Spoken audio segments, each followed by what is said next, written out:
महाराष्ट्र में अब किसी भी मामले की जांच के लिए सीबीआई को राज्य सरकार की मंजूरी लेनी जरूरी होगी। महाराष्ट्र सरकार ने इसके लिए आदेश जारी कर दिया है, जिसमें सीबीआई को राज्य में जांच करने के लिए दी गई सामान्य अनुमति वापस लेने का जिक्र है। इस आदेश के बाद सीबीआई को राज्य में किसी भी मामले की जांच शुरू करने से पहले राज्य सरकार की इजाजत लेना जरूरी हो जाएगा। बीजेपी ने इस फैसले के लिए उद्धव सरकार को निशाने पर लेने में देर नहीं लगाई। Maharashtra badly needs central assistance. At that time, taking this type of decision, government of Maharashtra has vitiating the atmosphere between state and center, and ultimately people of Maharashtra will suffer because of this. Bihar के छपरा में JDU उम्मीदवार चंद्रिका राय के लिए प्रचार करने पहुंचे मुख्यमंत्री नीतीश कुमार के भाषण के दौरान आरजेडी प्रमुख लालू यादव के नाम के नारे लगे तो सीएम का गुस्सा फूट पड़ा। तेज प्रताप यादव के ससुर और आरजेडी से जेडीयू में आए चंद्रिका राय को पार्टी ने छपरा से चुनावी मैदान में उतारा, जहां सीएम नीतीश कुमार उनके लिए प्रचार करने पहुंचे और जैसे ही उनका भाषण शुरू हुआ, रैली में शामिल कुछ लोगों ने आरजेडी प्रमुख लालू यादव के नाम के नारे लगाने शुरू कर दिए। रैली में लालू यादव के लिए नारेबाजी हुई तो सीएम नीतीश कुमार को गुस्सा आ गया। यहाँ पर ये सब हल्ला मत करो, तुमको अगर वोट नहीं देना है मत दो।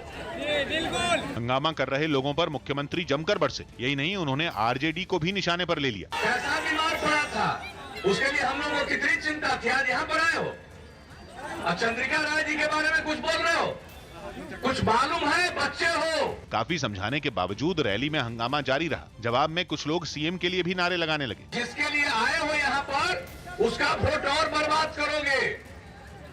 वो हमारे ही साथ था, छोड़ करके भाग गया उधर ना। यह हंगामा सीएम की छपरा में हुई रैली में हुआ, जहां से चंद्रिका राय मैदान में है। चंद्रिका राय का मुकाबला आरजेडी के रणधीर सिंह से है, जो जेल में बंद पूर्व सांसद प्रभुनाथ सिंह के बेटे हैं। जैसे जैसे बिहार विधानसभा चुनाव का प्रचार जोर पकड़ रहा है, वैसे वैसे बीजेपी ने सीपीआई-एमएल के साथ गठबंधन को लेकर आरजेडी और कांग्रेस पर हमले तेज कर दिए हैं। बीजेपी अध्यक्ष जेपी नड्डा ने सीपीआई-एमएल का इतिहास याद दिलाते हुए आरजेडी और कांग्रेस पर देश तोड़ने की साजिश करने वालों के साथ खड़े होने का आरोप लगाया। आप उनसे पता कीजिए, आप उनसे पूछिए कि जब हम कहते हैं अफजल हम शर्मिंदा हैं, तेरे कातिल जिंदा हैं, तो उस पर उनका क्या कहना है? ये टुकड़े टुकड़े गैंग पर उनका क्या कहना है? ये समाज को बांटने वाले लोगों को क्या कहना है? इन नारों पर उनको क्या कहना है? मित्रों, ये वोट आप अपने खातिर नहीं दे रहे हैं, ये वोट आप देश के खातिर दे रहे हैं, आप प्रदेश के खातिर दे रहे हैं। और इसलिए ये आपकी जिम्मेवारी होती है कि आप तय कीजिए कि प्रदेश किसके हाथों में सुरक्षित है। आप तय कीजिए कि प्रदेश कैसे आगे बढ़ेगा। बिहार में बीजेपी के लिए ताबड़तोड़ रैलियां कर रहे यूपी के सीएम योगी आदित्यनाथ ने भी सीपीआई-एमएल के साथ गठबंधन करने के लिए आरजेडी और कांग्रेस पर बड़ा हमला बोला। एक दिन पहले बिहार के पालीगंज में हुई चुनावी रैली में उन्होंने टुकड़े टुकड़े के नारे लगाने वालों को चुनाव में सबक सिखाने की अपील की। उन्होंने आरजेडी पर नक्सलवाद को बढ़ावा देने का भी आरोप लगाया। राजद और कांग्रेस एक नए कोरोना के रूप में भाकपा माले को लेकर के आपके बीच में से छोड़ना चाहता, ये कोरोना से कम नहीं है। चलो भारत के टुकड़े टुकड़े करने की मंशा के साथ भारत के उच्च संस्थानों में नारेबाजी कर रहे हो, कांग्रेस और राजद का उन्हें समर्थन मिलना इससे बड़ा दुर्भाग्य भारत के राजनीतिक क्षेत्र में दूसरा नहीं हो सकता है। और यही कुत्सित मंशा के साथ ये लोग आकर के एक बार फिर से देश के अंदर आतंकवाद को, नक्सलवाद को, उग्रवाद और उग्रवाद को फैलाने की खुदकृत चेष्टा कर रहे हैं। इस षड्यंत्र को हमें कतई सफल नहीं होने देना है। जम्मू कश्मीर के श्रीनगर में पक्की नौकरी और बकाया वेतन समेत कई मांगों के लिए सड़कों पर उतरे कर्मचारियों के प्रदर्शन ने हंगामे का रूप ले लिया। जम्मू कश्मीर के अलग अलग विभागों में कॉन्ट्रैक्ट पर काम करने वाले कर्मचारी पिछले कई दिनों से लगातार प्रदर्शन कर रहे हैं और श्रीनगर में भी कर्मचारियों ने राजभवन तक मार्च निकालने की कोशिश की। प्रदर्शनकारियों और पुलिस के बीच जमकर टकराव हुआ। हालात बिगड़ते देख पुलिस ने कर्मचारियों पर पानी की बौछार शुरू कर दी। कई लोगों को हिरासत में भी ले लिया गया। इससे पहले कर्मचारियों ने पक्की नौकरी और बकाया वेतन समेत कई मांगों के लिए नारेबाजी की और वादा खिलाफी का भी आरोप लगाया। हमें ऑर्डर चाहिए, हमें इन राइटिंग में कुछ चाहिए, ठोस फैसला होना चाहिए सामने, क्योंकि 26/12 से हम तरस रहे हैं। जम्मू कश्मीर सरकार के अलग अलग विभागों के 60,000 से ज्यादा कॉन्ट्रैक्ट कर्मचारी पक्की नौकरी, बकाया वेतन और न्यूनतम वेतन तय करने की मांग पर लगातार प्रदर्शन कर रहे हैं। उत्तर प्रदेश के हापुड़ में एक रेस्टोरेंट में भीषण आग लग जाने से अफरा तफरी मच गई। इस हादसे की खबर मिलते ही दमकल विभाग के कर्मचारी वहां पहुंच गए, क्योंकि आग इतनी भीषण थी कि कुछ ही देर में पूरा रेस्टोरेंट उसकी चपेट में आ गया। चारों तरफ आग की ऊंची लपटें उठने लगी, जिन्हें देखकर आसपास के लोग खौफ से भर गए। बताया गया कि लोगों ने आनन फानन में रेस्टोरेंट में रखे सभी सिलेंडर हटा दिए, जिससे एक बड़ा हादसा टल गया, लेकिन दूसरे सामान को वो नहीं बचा पाए। कम से कम 3 लाख का इसमें राशन पानी और किचन का पूरा करोकरी था। दमकल के कर्मचारी जब तक आग को बुझा पाते तब तक पूरा रेस्टोरेंट जलकर राख हो चुका था। अच्छी बात ये रही कि कोई भी आदमी इसकी चपेट में नहीं आया। केंद्र सरकार ने सरकारी कर्मचारियों को राहत देते हुए बड़ा फैसला लिया। न्यूज 18 के एहतशाम खान की रिपोर्ट है कि केंद्र सरकार अपने 30 लाख सरकारी कर्मचारियों को दिवाली बोनस देगी, जिसके लिए कैबिनेट ने 3,714 करोड़ रुपए के भुगतान को मंजूरी भी दे दी। प्रधानमंत्री नरेंद्र मोदी की अध्यक्षता में हुई कैबिनेट बैठक में यह फैसला लिया गया। इसकी जानकारी देते हुए केंद्रीय मंत्री प्रकाश जावड़ेकर ने बताया कि पैसे सीधे कर्मचारियों के खातों में भेजे जाएंगे और इसकी प्रक्रिया तुरंत शुरू की जाएगी। महाराष्ट्र में बीजेपी के बड़े नेता एकनाथ खड़से ने पार्टी छोड़ दी। महाराष्ट्र में बीजेपी के बड़े नेताओं में शुमार एकनाथ खड़से ने पार्टी से इस्तीफा दे दिया और वो अब 23 अक्टूबर को एनसीपी में शामिल होंगे। उन्होंने राज्य के पूर्व सीएम और बीजेपी नेता देवेंद्र फडणवीस को इसके लिए जिम्मेदार ठहराया। खाली एक आदमी ने मुझे जो तकलीफ दी बार बार, और जब भी मैंने ऊपर इसके बारे में कंप्लेन भी की खुद जाके, तो मेरे को न्याय नहीं मिला। बीजेपी ने भी एकनाथ खड़से का इस्तीफा मंजूर कर लिया। साथ ही पार्टी के प्रदेश अध्यक्ष चंद्रकांत पाटिल ने यह बात मानी कि देवेंद्र फडणवीस और खड़से के बीच सब कुछ ठीक नहीं था। आप आरोप करिए, देवेंद्र जी उसका खंडन करेंगे। दिल्ली के किंग्सवे कैंप में राजन बाबू टीबी अस्पताल के कुछ कर्मचारियों ने फिर 2 घंटे की सांकेतिक हड़ताल की। इनका आरोप है कि कोरोना संकट के दौर में भी लगातार अस्पताल में काम करने के बावजूद उन्हें पिछले 5 महीने से वेतन नहीं मिला। ऐसे में अब उन्होंने चेतावनी दी कि अगर उनकी मांगे नहीं मानी गई तो वो अनिश्चितकालीन हड़ताल करने को मजबूर हो जाएंगे। 5-6 महीने से हमारे को यही परेशानी हो रही है और कंटिन्यू सैलरी नहीं आ रही है। कोलकाता में एक पूजा पंडाल को फूलों की थीम पर तैयार किया गया। ऊंची प्रतिमाएं इस बार नहीं बनाई जा रही हैं, इसके चलते प्रतिमा इस बार छोटी है, लेकिन दुर्गा पूजा की जो भव्यता है उसमें कमी नहीं आई है। अमिताभ बच्चन ने एक बच्ची के डांस का वीडियो सोशल मीडिया पर शेयर किया, जिसमें ये बच्ची हरियाणवी गाने पर डांस करती नजर आई। अमेरिका की कार बनाने वाली कंपनी एसएससी ने दुनिया की सबसे तेज कार बनाने का दावा किया है। इससे पहले रिकॉर्ड बुगाती कंपनी की शिरॉन कार के नाम था, जिसने 490 किलोमीटर प्रति घंटा की रफ्तार हासिल की थी। लेकिन एसएससी की इस नई कार ने बुगाती को काफी पीछे छोड़ दिया। कुछ सेकंड के अंदर ही इस कार ने करीब 532 किलोमीटर प्रति घंटा की रफ्तार हासिल कर ली। कार को एक ब्रिटिश ड्राइवर चला रहा था, जिसने जल्द ही पुराने रिकॉर्ड को काफी पीछे छोड़ दिया। कार की रफ्तार जांचने के लिए वहां कई सेंसर और कैमरे लगाए गए थे। इसके अलावा जीपीएस की भी मदद ली गई। एसएससी की इस नई कार की कीमत करीब 1 मिलियन पाउंड यानी भारतीय रुपयों में 9.5 करोड़ रुपए से भी ज्यादा है। नागोर्नो कराबाख पर कब्जे के लिए जारी जंग में अजरबैजान ने बड़ी बढ़त का दावा किया। इस विवादित इलाके के लिए आर्मेनिया और अजरबैजान के बीच पिछले 24 दिन से जोरदार लड़ाई चल रही। लेकिन इस खूनी झड़प के बीच अब अजरबैजान ने आर्मेनिया पर बढ़त का दावा किया है। अजरबैजान के मुताबिक उनकी फौज ने आर्मेनिया को खदेड़कर नागोर्नो कराबाख के कई इलाकों पर कब्जा जमा लिया। इन इलाकों पर 1994 के बाद से ही आर्मेनिया का कब्जा था। अजरबैजान की तरफ से इसके कुछ वीडियो भी जारी किए गए। इन वीडियो में अजरबैजान का तोपखाना दुश्मन के ठिकानों पर आग उगलता दिखाई दिया। अजरबैजान की तरफ से वहां दिन रात ताबड़तोड़ गोलाबारी की गई। आर्मेनियाई ठिकानों पर जमकर रॉकेट भी दागे गए। अजरबैजान ने दावा किया कि इस हमले में आर्मेनिया को भारी नुकसान पहुंचा और उसके सैनिक पीछे हटने को मजबूर हो गए। Düşman döyüş meydanında Azerbaycan ordusunun gücünü görür. Biz öz torpağımızda vuruşuruz. Azerbaijan ने आर्मेनियाई सैनिकों के कब्जे से भारी तादाद में हथियार और बख्तरबंद गाड़ियां बरामद करने का भी दावा किया। बिहार की हायाघाट विधानसभा सीट से विधायक और आरजेडी उम्मीदवार भोला यादव पर विरोधी उम्मीदवार को धमकाने का आरोप लगा, जिसका एक वीडियो भी वायरल हो गया। बताया गया कि हायाघाट विधानसभा सीट पर जांच के दौरान कई उम्मीदवारों के नामांकन रद्द हो गए, जिनमें एक पुष्पम प्रिया की प्लूरल्स पार्टी के उम्मीदवार मणिकांत यादव भी शामिल रहे। उनका आरोप है कि नामांकन रद्द होने के बाद आरजेडी उम्मीदवार ने उन्हें कैमरे के सामने धमकी दी, जिस पर आरजेडी विधायक ने भी सफाई दी।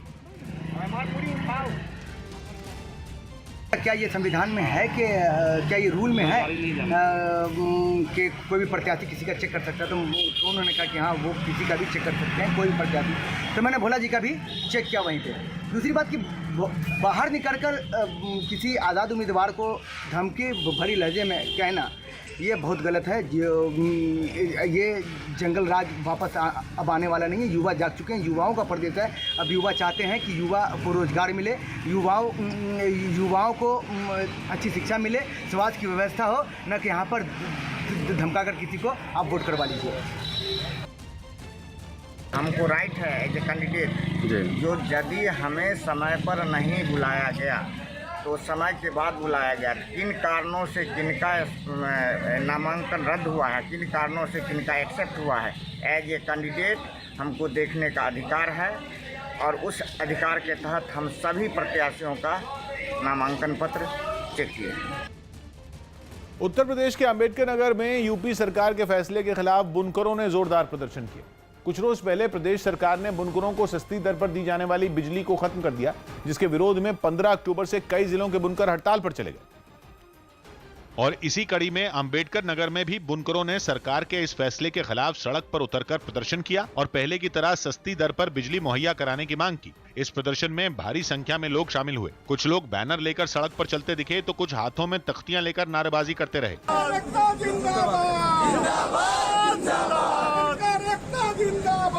कुछ अधिकारी लोगों को समझाने की कोशिश करते भी दिखे, लेकिन प्रदर्शनकारी सरकार से अपना फैसला वापस लेने की मांग पर अड़े रहे। अगर हम आज अपने पावलूमों को चलाते हैं तो हमारा पावलूम ही नहीं बिकेगा, हमारा घर का बर्तन, गहना गुड़िया, जमीन जायदाद सब बिक जाएगी। हम चलाने की स्थिति में बचे नहीं हैं।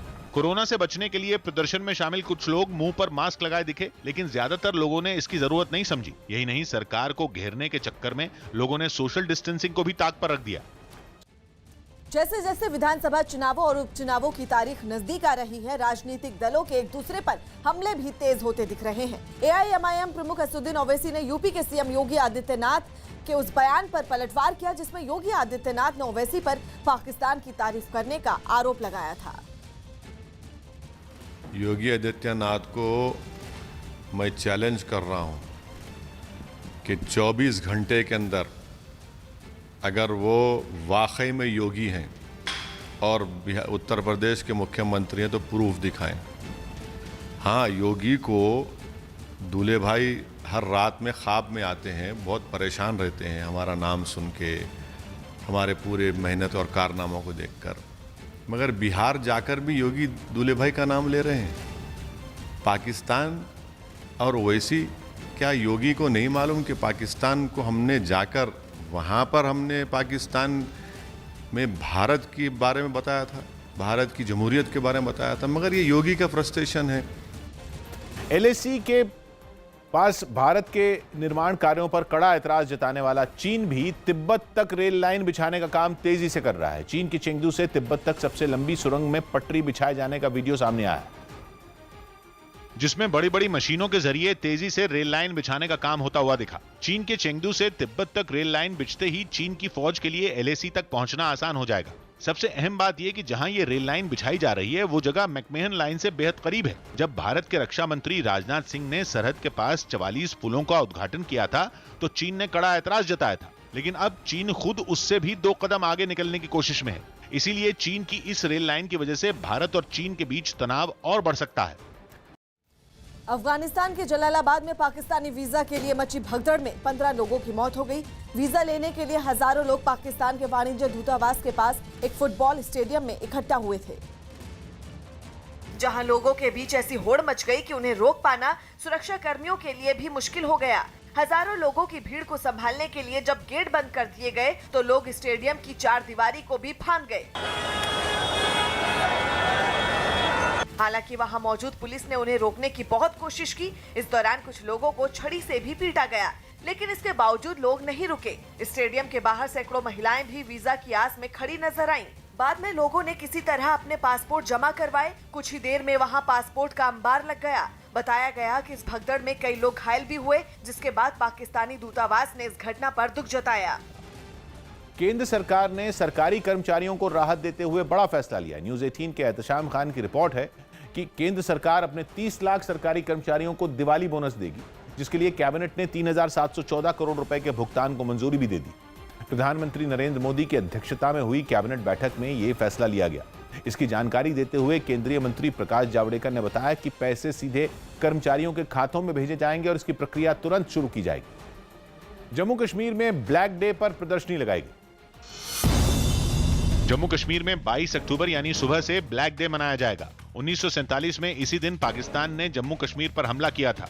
अब ब्लैक डे पर इसी के विरोध में प्रदर्शनी भी लगाई जाएगी, जिसमें इस हमले से जुड़ी कुछ तस्वीरें होंगी।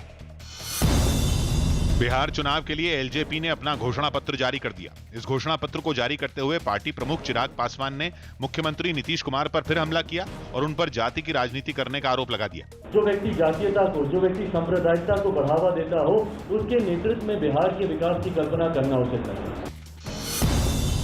दिल्ली पुलिस ने ग्रेटर कैलाश इलाके से 125 ग्राम हेरोइन बरामद की और एक विदेशी नागरिक को गिरफ्तार कर लिया। नाइजीरिया के इस नागरिक पर वीजा खत्म होने के बाद भी राजधानी में रहकर नशे का कारोबार करने का आरोप है।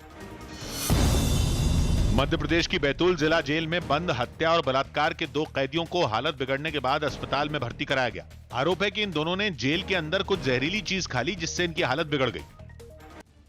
थाईलैंड की राजधानी बैंकॉक में सरकार विरोधी प्रदर्शन के दौरान 2 पक्षों के बीच झड़प हो गई।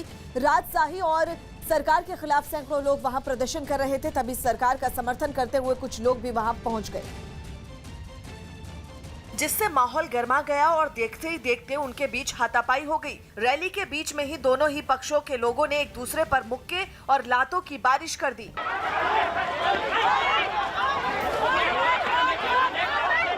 इस मारपीट को देखकर कई लड़कियां तो वहां से भाग गईं। ये सब कुछ पुलिस की मौजूदगी में हुआ।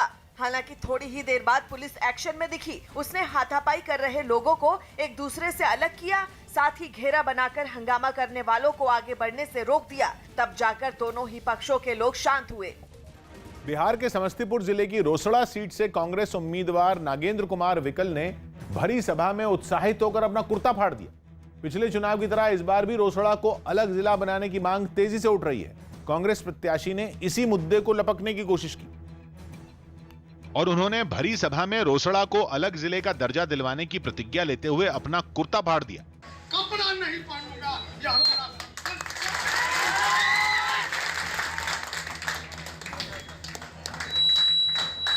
नागेंद्र कुमार विकल वहां अपने कार्यालय के उद्घाटन के लिए पहुंचे थे। उद्घाटन के बाद वो मंच पर खड़े होकर भाषण दे रहे थे और इसी दौरान बातों ही बातों में उन्होंने रोसड़ा को अलग जिले का दर्जा दिए जाने का मुद्दा उठा दिया। यही नहीं, उन्होंने इस मांग के पूरी होने तक केवल धोती पहनने की प्रतिज्ञा ले डाली, जिसके बाद उन्होंने आओ देखा ना ताओ और फिल्मी अंदाज में सबके सामने अपना कुर्ता फाड़ने लगे। जब तक रोसड़ा को जिला घोषित नहीं करूंगा, जब तक मैं केवल धोती पर जिंदगी बिताऊंगा, कपड़ा नहीं पहनूंगा, यह हमारा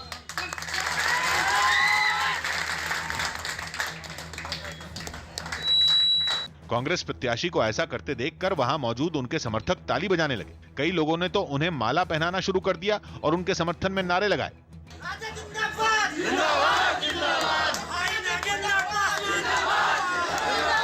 रोसड़ा को अलग जिला बनाने की मांग 1998 से ही उठ रही है। यही वजह रही कि पिछले कई चुनावों की तरह इस बार के चुनाव में भी यह मुद्दा छाया हुआ है, जिसे भुनाने के लिए प्रत्याशी अलग अलग चुनावी हथकंडे अपनाते दिखे। प्रधानमंत्री नरेंद्र मोदी दुर्गा पूजा के मौके पर आज पश्चिम बंगाल के लोगों को संबोधित करेंगे। पीएम मोदी दोपहर करीब 12 बजे वीडियो कॉन्फ्रेंसिंग के जरिए लोगों को शुभेच्छा संदेश देंगे। शुभेच्छा कार्यक्रम का लाइव प्रसारण प्रत्येक बूथ पर किया जाएगा। इसके लिए बीजेपी ने राज्य की सभी 294 सीटों पर कार्यक्रम के प्रसारण की काफी तैयारियां की हैं। राज्य में करीब 78,000 मतदान केंद्र हैं। जानकारी के मुताबिक हर मतदान केंद्र पर 25 से ज्यादा पार्टी के कार्यकर्ता और समर्थक मौजूद रहेंगे। आज होने वाले कार्यक्रम से पहले पीएम ने ट्वीट के जरिए पश्चिम बंगाल के लोगों को दुर्गा पूजा की शुभकामनाएं दी। पाकिस्तान के कराची में एक इमारत में हुए धमाके में 5 लोगों की मौत हो गई, जबकि करीब 20 लोग घायल हो गए। अधिकारियों के मुताबिक ये धमाका इमारत में रखे गैस सिलेंडर में हुआ, लेकिन इसे आतंकी हमले से जोड़कर भी देखा जाने लगा, क्योंकि धमाका इतना जबरदस्त था कि 4 मंजिला इमारत के परखचे उड़ गए। उसकी 2 मंजिलें तो पूरी तरह बर्बाद हो गई। इमारत का मलबा दूर दूर तक फैल गया। वहां से कई मीटर दूर खड़ी गाड़ियां और मोटरसाइकिलें तक दूर जा गिरी। स्टील और कंक्रीट से बनी इस इमारत की यह हालत देख वहां मौजूद पत्रकार ही इस पर सवाल उठाने लगे। सिलेंडर धमाका होता है तो सिलेंडर के टुकड़े दूर तक पड़े होते हैं, और जिस तरह का ये धमाका है 4 सिलेंडर मिलकर भी इतनी तबाही नहीं फैला सकते। बताया गया कि इमारत के निचले तल पर मौजूद बैंक को सबसे ज्यादा नुकसान हुआ। वहाँ मौजूद कई लोग मलबे में ही दब गए। वक्त पर मदद नहीं मिलने की वजह से भी कई लोगों को नहीं बचाया जा सका। जिंदा भी थे और कुछ किसी की कैजुअलिटीज भी हो गई थी, तो उसको भी हमने निकाला है फौरी रेस्क्यू करके, क्योंकि उस वक्त फौरन रेस्क्यू नहीं पहुंची थी। हालांकि बाद में राहत बचाव की कई टीमें पहुंची और इमारत में फंसे लोगों को निकालने का काम शुरू किया गया। धमाके में आसपास की दूसरी इमारतों को भी काफी नुकसान पहुंचा। दिल्ली के आनंद विहार इलाके में पुलिस की एक बदमाश से मुठभेड़ हो गई। इस दौरान दोनों तरफ से कई राउंड गोलियां चली। बताया गया कि बदमाश रुस्तम के दोनों पैर में गोली लगी, जिसके बाद उसे इलाज के लिए अस्पताल में भर्ती करवा दिया गया है। पंजाब की तर्ज पर राजस्थान की कांग्रेस सरकार भी केंद्र के नए कृषि कानूनों के खिलाफ नए बिल ला सकती है। न्यूज़ 18 के भवानी सिंह की रिपोर्ट है कि गहलोत सरकार कृषि कानूनों के मुद्दे पर राजस्थान विधानसभा का विशेष सत्र बुला सकती है। सरकार ने पंजाब की तर्ज पर विधानसभा में खेती से जुड़े नए बिल लाने की भी योजना बनाई है, जिससे राज्य में केंद्र के कृषि कानूनों को रोका जा सके। इसके अलावा बताया जा रहा है कि गहलोत सरकार न्यूनतम समर्थन मूल्य पर भी एक बिल अलग से ला सकती है। खबर है कि इस बिल में किसानों को एमएसपी से कम दाम पर फसल के लिए मजबूर करने पर कड़ी सजा का प्रावधान हो सकता है। साथ ही जरूरी चीजों की जमाखोरी पर पाबंदी को जारी रखने के लिए भी राजस्थान सरकार बिल ला सकती है। कहा जा रहा है कि सरकार इसके लिए नवंबर में राजस्थान विधानसभा का विशेष सत्र बुलाने की रणनीति बना सकती है। सीएम योगी के नक्सलवाद वाले बयान पर आरजेडी ने पलटवार किया। उत्तर प्रदेश के सीएम योगी के नक्सलवाद वाले बयान पर बिहार की सियासत गर्मा गई। योगी आदित्यनाथ एनडीए प्रत्याशी की एक चुनाव सभा में बिहार के भोजपुर पहुंचे, जहां उन्होंने आरजेडी पर नक्सलवाद को बढ़ावा देने का आरोप लगा दिया। आज फिर से इस पूरे क्षेत्र को नक्सलवाद की चपेट में लाने की कुत्सित चेष्टाएं की जा रही हैं। सीएम योगी के इसी बयान पर आरजेडी नेता मृत्युंजय तिवारी भड़क गए और उन्होंने पलटवार करते हुए बीजेपी और योगी दोनों को निशाने पर ले लिया। नक्सलवाद से ज्यादा खतरनाक ये उन्माद फैलाने वाले लोग हैं। उत्तर प्रदेश संभल नहीं रहा, चले बिहार को संभालने। दिल्ली की कोटला मुबारकपुर पुलिस ने एक ई कॉमर्स कंपनी से जुड़े एक कर्मचारी को गिरफ्तार किया, जिस पर घर में सामान पहुंचाने के बजाय धोखाधड़ी करने का आरोप लगा था। महाराष्ट्र के सीएम उद्धव ठाकरे उस्मानाबाद में किसानों से मिलने पहुंचे, जहां उन्होंने किसानों से निराश नहीं होने और सरकार की हर संभव मदद देने का भरोसा दिया। साथ ही सीएम ने साफ किया कि जल्द ही किसानों को राहत देने के लिए कुछ बड़े ऐलान हो सकते हैं। कोलकाता में दुर्गा पूजा के मौके पर बनाए गए एक पंडाल में अभिनेता सोनू सूद की मूर्ति लगाई गई। इस पंडाल में कुछ मूर्तियों के जरिए लॉकडाउन के दौरान उन्हें मजदूरों की मदद करते हुए देखा गया। जॉर्जिया के जुगदीदी शहर में एक हमलावर ने कई बैंक कर्मियों को बंधक बना लिया। बताया गया कि खतरनाक हथियारों से लैस उस हमलावर ने पैसों की भी मांग की। और जैसे ही ये खबर सामने आई, जॉर्जिया पुलिस ने उस इलाके को चारों तरफ से घेर लिया। हालांकि बंधक बनाए गए बैंक कर्मियों की सुरक्षा को ध्यान में रखते हुए पुलिस बैंक के अंदर दाखिल नहीं हुई। इस बीच वो हमलावर इधर उधर चहलकदमी करता दिखाई दिया। वहीं बंधक बनाए गए लोगों का डर के मारे बुरा हाल था। कुछ लोग तो जमीन पर लेटे हुए नजर आए। बाद में एक महिला किसी तरह हमलावर को चकमा देकर बैंक से निकलने में कामयाब रही। उसे पुलिस वाले अपने साथ ले गए। इस घटना से पूरे इलाके में दहशत फैल गई और सैकड़ों लोग उस बैंक के बाहर इकट्ठा हो गए। बिहार विधानसभा चुनाव के लिए जारी घमासान के बीच बीजेपी ने अपना चुनावी गीत जारी किया, तो जवाब में कांग्रेस भी महागठबंधन सरकार बनाने के लिए नया वीडियो लोगों के सामने ले आई। बिहार में 28 अक्टूबर को पहले चरण की 71 सीटों के लिए वोटिंग होनी है और वोटिंग से पहले बिहार चुनाव में सुरीला सियासी संग्राम छिड़ चुका है। फिर से बीजेपी पे आशीर्वाद बना हुआ ये भैया, अपने एनडीए के संगे कदम बढ़ा हुआ ये भैया। होंगे सपने सब साकार, मिले हर युवा को रोजगार। बीजेपी ने बिहार में एनडीए के लिए अपना चुनावी गीत जारी कर दिया। इस गीत को पार्टी सांसद मनोज तिवारी ने अपनी आवाज दी। सड़क पानी बिजली के राजनीति फैलावा ये भैया। फिल्म गैंग्स ऑफ वासेपुर के चर्चित गीत जिया तू बिहार के लाला को बीजेपी ने एनडीए के चुनावी गीत की शक्ल दी, तो जवाब में कांग्रेस भी अपने गीत के साथ मैदान में उतर आई। बोले बिहार महागठबंधन गठबंधन सरकार, बोले बिहार। बिहार में 3 चरणों में चुनाव होने हैं और पहले चरण की वोटिंग में अब कुछ ही दिन बचे हैं। मुंबई पुलिस ने कंगना रनौत और उनकी बहन रंगोली को समन भेजकर पूछताछ के लिए बुलाया है। बांद्रा पुलिस ने नोटिस जारी कर दोनों को 26 और 27 अक्टूबर को पूछताछ के लिए तलब किया है। बांद्रा के मजिस्ट्रेट कोर्ट में साहिल अशरफ अली नाम के एक शख्स ने याचिका दायर कर दोनों पर धार्मिक भावनाओं को ठेस पहुंचाने का आरोप लगाया था, जिस पर सुनवाई के बाद कोर्ट ने कंगना के खिलाफ एफआईआर करने का आदेश दिया था। इसी मामले में पुलिस ने पूछताछ के लिए दोनों को बुलाया है। मुंबई पुलिस के समन पर कंगना ने एक ट्वीट के जरिए तंज कसा और जल्द आने का भरोसा दिया। पश्चिम अफ्रीकी देश नाइजीरिया में पुलिस की ज्यादती का विरोध कर रहे लोगों पर खुलेआम फायरिंग की गई, जिससे कई लोगों की मौत की भी खबर है। पुलिस की बर्बरता के खिलाफ पिछले 2 हफ्तों से प्रदर्शन कर रहे नाइजीरिया के नौजवान एक बार फिर अबुजा की सड़कों पर उतरे, लेकिन विरोध प्रदर्शन के दौरान वहां से गोलियों की आवाजें सुनाई देने लगी। सामने आए एक वीडियो में लोग फायरिंग की आवाज सुनकर इधर उधर भागते दिखाई दिए। sit down, sit down, sit down. इस घटना से जुड़े एक और वीडियो में सुरक्षा बल के जवान और प्रदर्शनकारी आमने सामने नजर आए। वीडियो में साफ दिखा कि हाईवे पर प्रदर्शन कर रहे लोग जोर जोर से नारे लगा रहे थे, जिस पर सुरक्षा बल के जवानों ने वहां हवाई फायरिंग शुरू कर दी।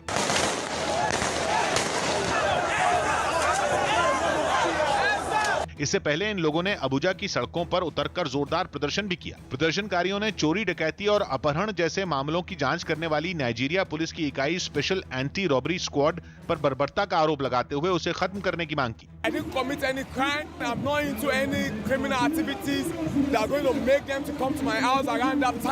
इन प्रदर्शनों का सिलसिला उस वक्त शुरू हुआ जब पुलिस हिरासत में एक आदमी की पिटाई का वीडियो सोशल मीडिया पर वायरल हुआ। प्रधानमंत्री मोदी आज पश्चिम बंगाल के लोगों को संबोधित करेंगे। प्रधानमंत्री नरेंद्र मोदी दुर्गा पूजा के मौके पर आज पश्चिम बंगाल के लोगों को संबोधित करेंगे। इसके लिए पार्टी के कार्यकर्ताओं ने राज्य की सभी 294 विधानसभा सीटों पर काफी तैयारियां की हैं। बीजेपी नेता शाहनवाज हुसैन की कोरोना रिपोर्ट पॉजिटिव आई। इस बात की जानकारी उन्होंने खुद ट्वीट कर दी। साथ ही उन्होंने संपर्क में आए लोगों से भी अपना टेस्ट करवाने की अपील की। बिहार विधानसभा चुनाव के लिए बीजेपी आज पटना में अपना घोषणा पत्र जारी करेगी। केंद्रीय वित्त मंत्री निर्मला सीतारमण पार्टी का घोषणा पत्र जारी करेंगी। इस दौरान पार्टी के कई नेता भी वहां मौजूद रहेंगे। यूपी के कानपुर में पुलिस की बदमाशों से मुठभेड़ हो गई। मुठभेड़ के दौरान गोली लगने से 2 बदमाश घायल हो गए, जिन्हें पुलिस ने गिरफ्तार कर लिया। पकड़े गए दोनों बदमाशों पर कई मामले दर्ज हैं और वो काफी समय से फरार चल रहे थे। मुठभेड़ में दोनों ही लुटेरों के पैर में गोलियां लगी हैं। आवश्यक कार्रवाई की जा रही है। यूपी के हापुड़ में एक रेस्टोरेंट में अचानक आग लग गई, जिसकी जानकारी मिलते ही दमकल कर्मी वहां पहुंचे और काफी कोशिश के बाद आग को बुझा दिया, लेकिन तब तक काफी देर हो चुकी थी। आग में रेस्टोरेंट पूरी तरह से जल गया। कितना नुकसान है? लगभग कम से कम 3 लाख का इसमें राशन, पानी और किचन का पूरा करोकरी था। रॉयल चैलेंजर्स बेंगलोर ने आईपीएल के अपने मुकाबले में कोलकाता नाइट राइडर्स को 8 विकेट से हरा दिया। पहले बल्लेबाजी करने उतरी कोलकाता की टीम 20 ओवर में 8 विकेट के नुकसान पर 84 रन ही बना पाई, जिसका पीछा करने उतरी रॉयल चैलेंजर्स बेंगलोर की टीम ने सिर्फ 13.3 ओवर में 2 विकेट पर 85 रन बनाकर जीत हासिल कर ली।